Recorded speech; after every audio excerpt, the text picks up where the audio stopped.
16 जगहों पर हम लोग ने रेस्क्यू और मॉक ड्रिल कर रहे हैं आज जैसे 4 बजे से।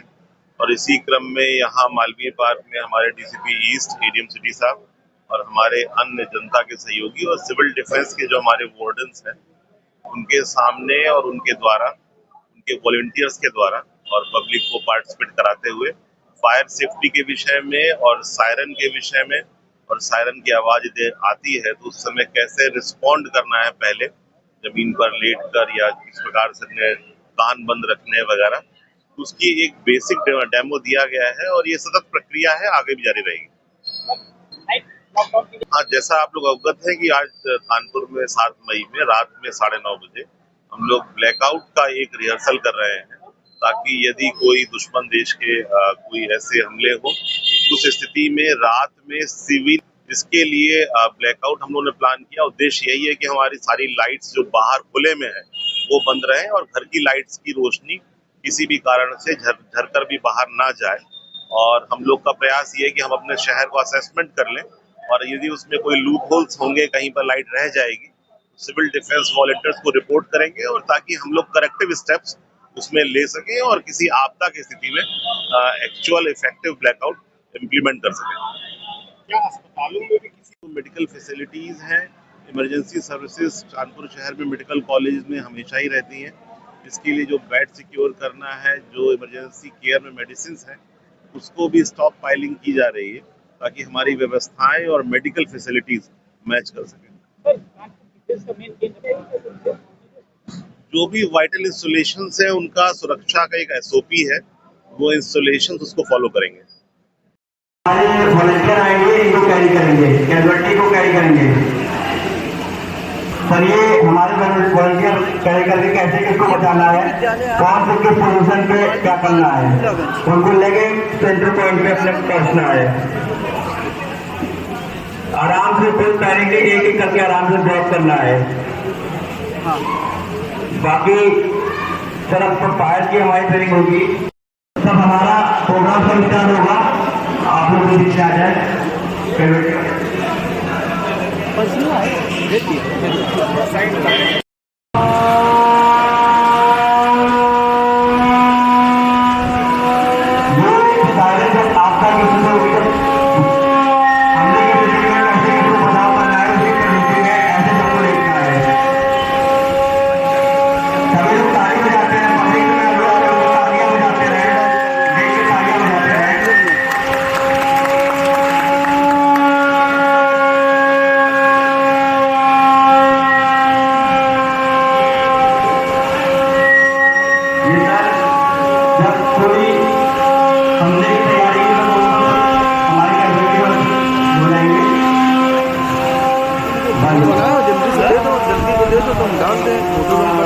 यहाँ पे हमारे हमले हो रहे हैं तो सबको ऐसे ही रहना है के लिए, किसी को कहीं पैनिक नहीं होना है।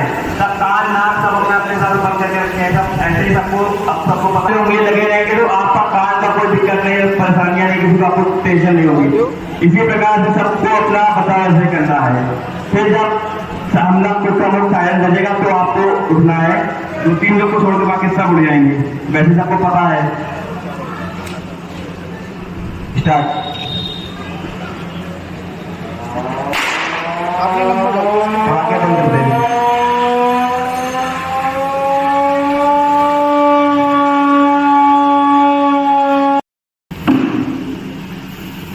झटके के साथ इसके ऊपर डालना है, जिससे इसकी पैनी जो है इसको पूरा कवर कर ले। अगर कवर नहीं करेगी साइड से गैस निकलती रहेगी, ऑक्सीजन मिलती रहेगी, चलता रहेगा। ये तो हो गया बाल्टी से बुलाना।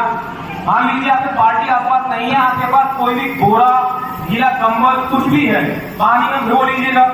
उसे कैसे कवर करना है देखिएगा।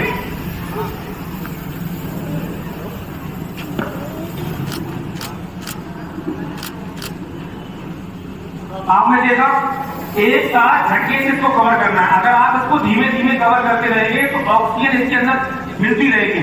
झटके से यूज करेंगे तो क्या होगा, ऑक्सीजन कट ऑफ हो जाएगी। इसकी कारविधि एक और है, अगर आप इसको कवर नहीं कर पा रहे हैं तो झटके से अगर आगे से भी मार देंगे तब भी बुझ जाए।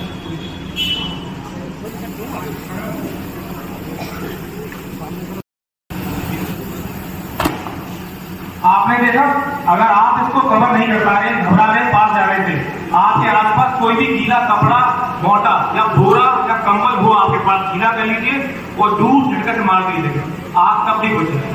ठीक,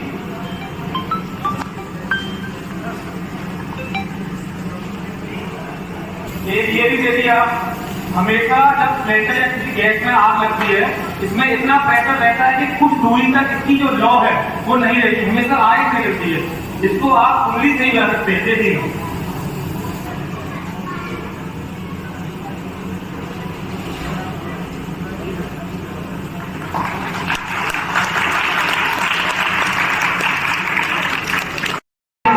पूरी तरीके से कवर कर देंगे तो स्मदरिंग मेथड यानी कि ऑक्सीजन को पूरी तरह से खत्म कर देगा, तब भी वो आग बुझ जाएगी। ये स्ट्रेचर जो आपने देखा है, जैसे घर में कभी स्ट्रेचर को आसपास पास होते हैं, ये कैजुअलिटी हमारे बाहर आ गई है, एम्बुलेंस पे ये लेके जा रही है।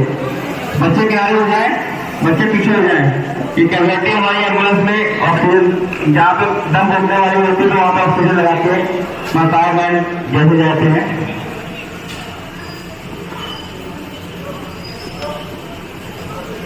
घर में, किसी शॉप में, किसी मॉल में, कहीं जो कि ऑक्सीजन लेवल को कम करके उस आग को पूर्ण रूप से बुझा देंगे।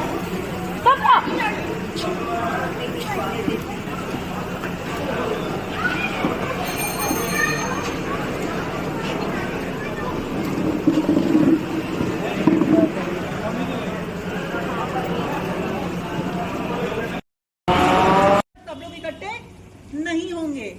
तीसरी चीज, सभी लोग अपने साथ कुछ कैश, एक इमरजेंसी किट अपने साथ तैयार रखेंगे और अपने घर वालों को भी इसके विषय में बताएंगे कि आप लोग एक इमरजेंसी किट रेडी रखें। हम लोग एक मॉक ड्रिल का आयोजन कर रहे हैं। इस मॉक ड्रिल में हम लोगों को कुछ काम कर रहे हैं और कुछ नहीं कर रहे हैं, मतलब कुछ डूज है और कुछ डोंट्स है। इन्हीं डूज एंड डोंट्स को बताने के लिए आज हम लोग यहाँ पर इकट्ठा हुए हैं, जिसमें हमारे कैडेट्स आपको बताएंगे कि हमें क्या करना है और क्या नहीं करना है। उर्मिला प्लीज ब्रीफ चाहिए। इमरजेंसी किट में आपके पास होना चाहिए फर्स्ट एड किट, कुछ कपड़े, कुछ पैसे, कुछ रेडियो, मतलब एक रेडियो, टॉर्च।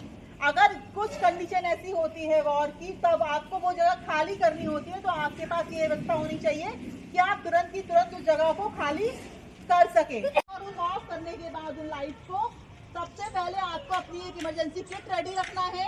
आपको कहीं पर भी सार्वजनिक स्थानों पे इकट्ठा नहीं होना है। साथ ही आपको सुरक्षित स्थान पर चले जाना है। भोजन पानी की व्यवस्था करके रखनी है। चार्जर वगैरह सब कुछ संभाल के रखा जाएगा।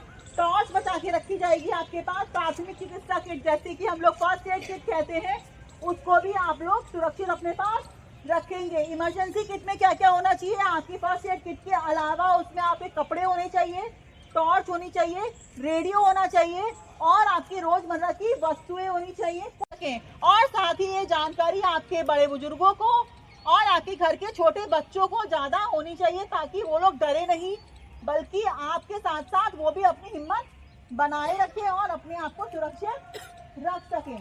आपको एयर हमले से बचा सके, हवाई हमले से अपने आप को बचा सके, क्योंकि हवाई हमला तभी होगा जब उसको लाइट दिखेगी रात में।